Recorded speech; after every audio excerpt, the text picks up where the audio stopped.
यो जमींदार को नहीं समझे जाए बात तो भेड़ा कर रखा है, भेड़ा क्या लेकर रखा है, पूरा कोई सगाई समारोह थोड़ी है। इसलिए टोटल अपने वो 16,000 का भुगतान आपको प्रति वर्ष में किया जाएगा। बच्चा बदमाशी करता है उसको दिन में एक बार धमकाओ आप, वो डरता रहेगा।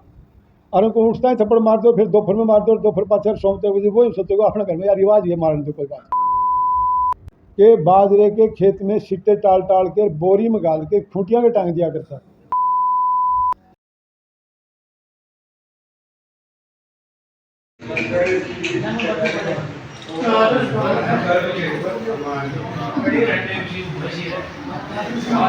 एक कृषि विभाग का जो प्रोग्राम है इसके अंदर हमारे कृषि अधिकारी सबसे पहले क्या करना है कि आपको एक वर्मी कंपोस्ट इकाई है वो आपको 20 तारीख का निर्माण करना है। अब उसकी साइज रहेगी 7 फुट लंबी और उधर होंगे 1 फुट चौड़ी और 1 या 2 फुट लंबी।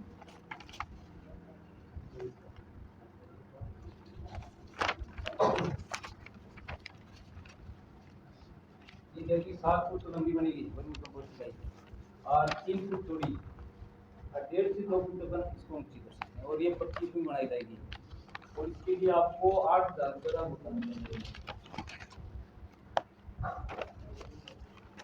तो ये आपको ये 20 तारीख आ गई, ये 20 तारीख तक आपको कंप्लीट करनी है।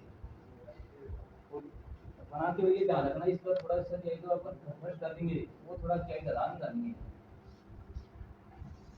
ढलान में फायदा ये होगा कि जो वर्मी वाष्प भी बना सकते हैं इसके साथ। तो इसका जो खेत होगा पानी है तो पानी नमी डालेगा, यहाँ पर एक नाली लगा देंगे और यहाँ कोई मटका जमीन के अंदर दबा देंगे तो वर्मी वाष्प है जो यहाँ पे रहेगी। वर्मीवास मतलब उसका रस, एक तरह से यूरिया, तो यूरिया काम करेगी अपने अपने को बाजार से यूरिया लाने की कोई जरूरत नहीं, अगर ये वर्मी वाष्प इकट्ठी कर सकेंगे। और इसका उपयोग कैसे करना है, जैसे 1 किलो वर्मी वाष्प दे दी और 20 लीटर पानी ले लिया, यानी 1 टन की माना अपनी स्प्रे वाली, 1 टन की स्प्रे वाली के अंदर 1 लीटर वर्मी वाष्प डालो और उसको स्प्रे करो, यूरिया डालने की जरूरत नहीं। दूसरा क्या है,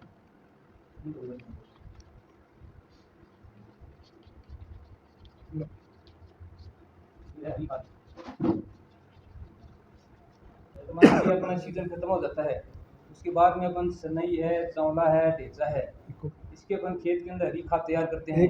इसके लिए आपको 2,000 रुपये का भुगतान किया जाएगा।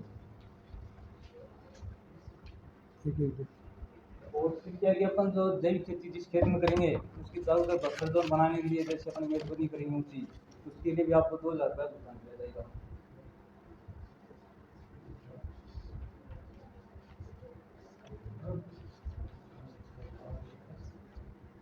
फिर क्या है कि आपको जो अपन आगे दूसरी तीसरी ट्रेनिंग में बताएंगे पंचगव्य, पंचामृत, जीवामृत कैसे बनाते हैं, उसके लिए आपको ड्रम वगैरह है, कोई बाल्टी है, कोई छन्नी वगैरह खरीदनी पड़ी, उसके लिए आपका 1,000 रुपये भुगतान किया जाएगा।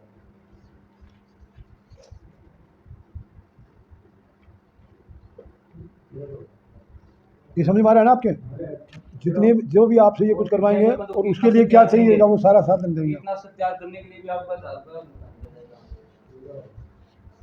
इसलिए टोटल अपने को 16,000 रुपये का भुगतान आपको प्रति वर्ष में किया जाएगा। जैविक खेती का जो पहला साल है उसके अंदर 16,000 का भुगतान आपको किया जाएगा।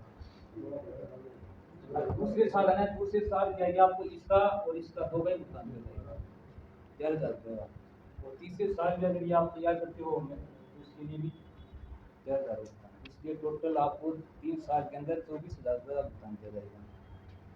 और ये जो फसल बोओगे आप इसमें गेहूँ, चना, बाजरा, मूंगफली, ये 4 किस्म के गेहूँ की फसल आपको बोना है जिस खेत में आप देंगे। कौन कौन से सर? गेहूँ, चना, बाजरा, मूंगफली, इन 4 फसलों की खेती करना आपको इसके अंदर आप देखते हैं। अब क्या है कि अपने 15-20 दिन बाद में पड़ेगा शुरू हो जाएगा, अपन बुआई भी शुरू करेंगे। एक काम करना आप क्या है कि एक गेहूँ खाद होती है,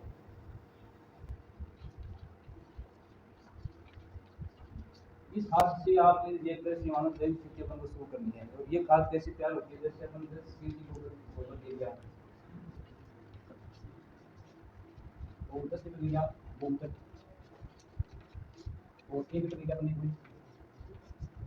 एक किलो कोई दाल काटा, एक केजी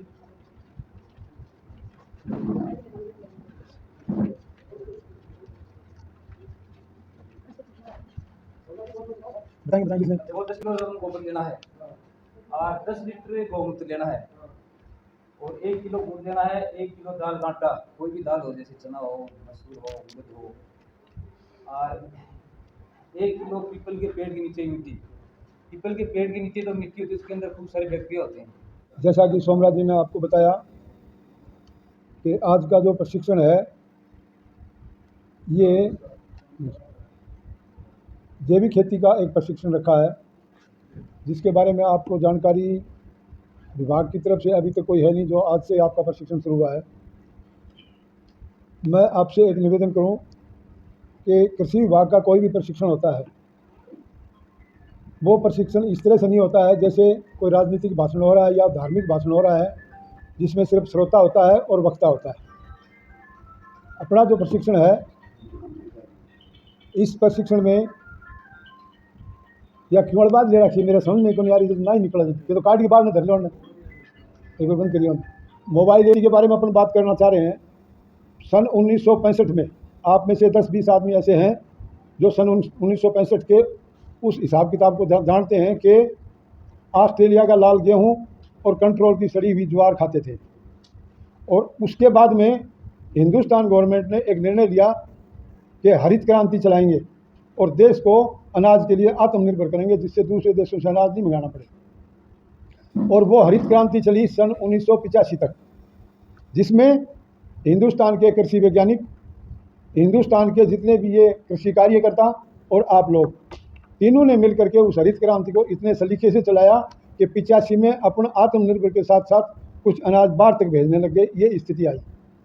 वैज्ञानिकों ने आपको बढ़िया बढ़िया तकनीकी बताई, आप लोगों ने उसको काम में लिया और पैदावार बढ़ी, अच्छे अच्छे बीज निकाले, दवाई निकाली, उन्होंने खाद निकाली और उसके बारे में आप लोगों को बताया। अभी सोमराज जी कह रहे थे कि अपन लोगों ने उत्पादन बढ़ाने के लिए अच्छी अच्छी तकनीकी का काम दिया और उससे हमने पैदावार बढ़ाई। मैं आपसे निवेदन करूं, अभी आप भी कहेंगे इस बात को, उन तकनीकी की जितनी भी बताई वैज्ञानिकों ने उसका अपन लोगों ने दुरुपयोग किया। आप लोगों को ये कहा कि 5 किलो DAP डालो, तो काश्तकार ने 5 की जगह 6 डाली। 5 डाली तो पैदावार बढ़ी, फिर 6 डाली तो बढ़ी, फिर 7 डाली तो भी बढ़ी, फिर 8 डाली। कल एक काश्तकार का था 10-12 तक भी डाली, चूँकि पैदावार बढ़ी। अब देखिए DAP डाल दी आपने, आवश्यकता बता रहा है वैज्ञानिक के 5 किलो डालो या 4 किलो डालो, और अपन डाल रहे हैं 7-8 किलो, पैदावार तो बढ़ेगी। लेकिन इसके अंदर एक तत्व इस प्रकार का है जो संपूर्ण रूप से काम नहीं आता है, वो है फास्फेट। रुपये में 46 पैसे होता है फास्फेट, जो ताकत देता है पौधे को। 18 पैसे उसके अंदर नाइट्रोजन होती है जो बढ़ोतरी करती है, जो यूरिया में 46% होती है। तो फास्फेट की एक खासियत है कि फास्फेट बीज के पास में अगर आपने डाली तो काम नहीं आएगी, अगर जड़ के बीज के नीचे डाली तो जड़ के काम आएगी, और उतनी ही काम आएगी जितनी वैज्ञानिक बता रहा है, क्योंकि उसका 6 साल का, जैसे आप खेत में तजुर्बा करते हैं इस तरह वो भी खेत में तजुर्बा करके आपको रिकमेंडेशन बताते हैं। तो अगर अधिक डाली तो ज़मीन में वो पड़ी रह जाएगी और ज़मीन में अबखाई पैदा करेगी। ये समझ में आ गई आपके? और यही कारण है कि कई जगह ज़मीन उसर हो गई, कलर हो गई, अधिक मात्रा डालने से ऐसा हुआ।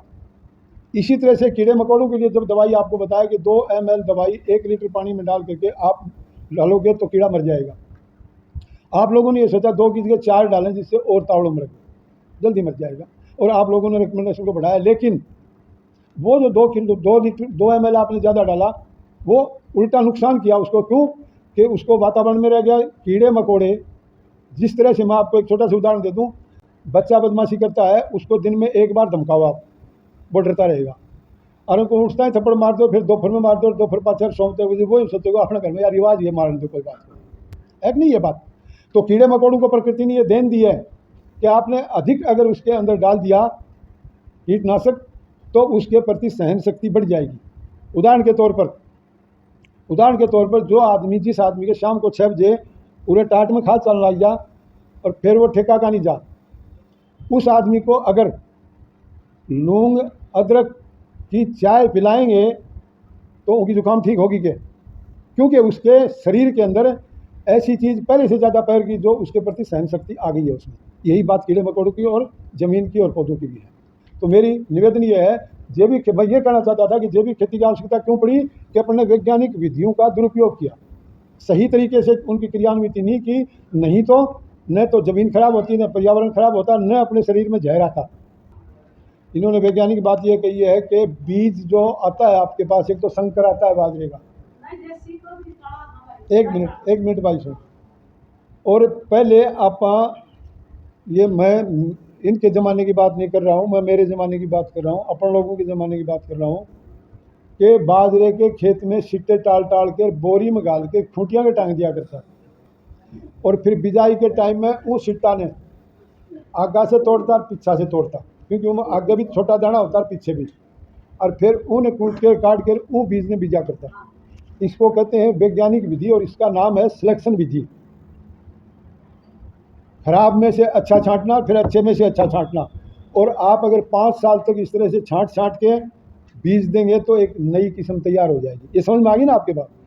ये संकर में नहीं होगी, देसी में होगी।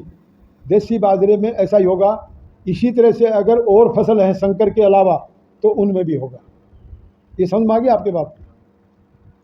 तो ये कह रही है उसमें भी ये मिलाएं क्या? उसमें भी मिलाओ, क्योंकि हो सकता है फंगस के कीटाणु ज़मीन में हों, और जो ही वो ज़मीन में डालेंगे उगेगा तो वहाँ जो पड़े हैं उसकी जो फंगस पड़ी है वो उसके ऊपर अटैक करेगी और उसके ऊपर लग जाएगी, इसलिए उसमें भी मिलाना है। तो आप ये लंबी चौड़ा खर्चा भी नहीं है और आसानी से हो भी सकता है ये। अब एक प्रश्न आया था कि आप पहले तो बताया करता कि बिजाई के बाद में गिरवाया करता, और बाद में गिरवाया करता हूँ कि पीछे एक कारण था।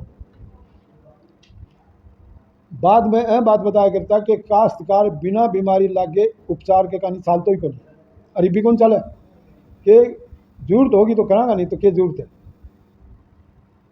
इसलिए अपन जो जमाना की बात कर रहा हूँ, जमाना में अपन आवश्यकता के अनुसार ही उपचार या खर्चों कराया करता।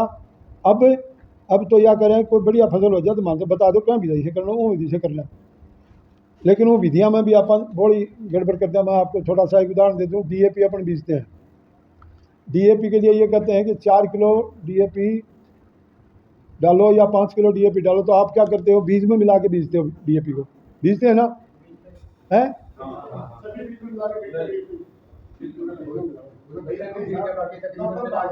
अच्छा, अब मिला के जो बीजते हैं तो देखिए मैं आपको बताता हूँ, 36 साल तो मैं तारे बीच में रहे, और वो वहाँ से 24 साल में उड़े ही रहे हैं गाटा खेड़ा और पड़गांव के बीच में खांदवा जान जाकर। तो हाँ रहे हैं। तो मैं ये कह रहा हूँ कि बीज में अगर मिला करके DAP को अगर बीज में मिला के बीजेंगे तो DAP के अंदर मैंने आपको एक छोटी सी बात बताई थी, DAP में 2 तत्व होते हैं, एक फास्फेट होता है, एक नाइट्रोजन होता है। नाइट्रोजन की ये खासियत है कि वो पानी में मिल करके जड़ की जहाँ आवश्यकता है, जिन्हें भूख लाग रही है उनके करने चली जाती है। लेकिन फास्फेट एक ऐसी चीज़ है जिसके पास जड़ को जाना पड़ेगा। अब आपने बीज में मिला के DAP बीज दिया तो बीज यहाँ है, जड़ नीचे निकली, DAP के अंदर फास्फेट है, वह बीज के खवा पर रहेगी, जड़कन कोनी ने, और जड़ उसके पास जाएगी नहीं, और DAP भी उसके पास नहीं जाएगी, क्योंकि वो चढ़ाईमान नहीं है, पानी में घुलनशील होकर के नहीं जाएगी। उसके जड़ टच में आ गई तो ऊपर का कोई थोड़ी बहुत जड़ है तो उन्हें ले लेंगी खुराक में, बाकी नीचे जड़ चढ़ेगी वो कौन लेंगी। तो ज़्यादातर DAP के अंदर जो फास्फेट है वो काम नहीं आता है, इसलिए मिला करके नहीं बीजनी चाहिए। और वैज्ञानिकों ने आपको ये कहा है कि बीज के नीचे पड़नी चाहिए, उसके लिए वैज्ञानिकों ने आप लोगों को साधन भी बताया है कि इस साधन से बीजोगे तो ऊपर बीज पड़ेगा और नीचे खाद पड़ेगी। लेकिन व्यवस्थापक जी कह रहे हैं कुआड़वा सड़ा कि हम तो कमी कितनी कहाँ जाओ, बाजरा की रोटी दो दे, उनके ऊपर शक्कर घी बो दे, और कोई दूसरे ही तोड़ मुँह में गो दे। ठीक है, ढंग से देखो खेती करने से मेरी समझ में DAP नीचे को नहीं बीजेगी, मैं मिला के बीजेगी।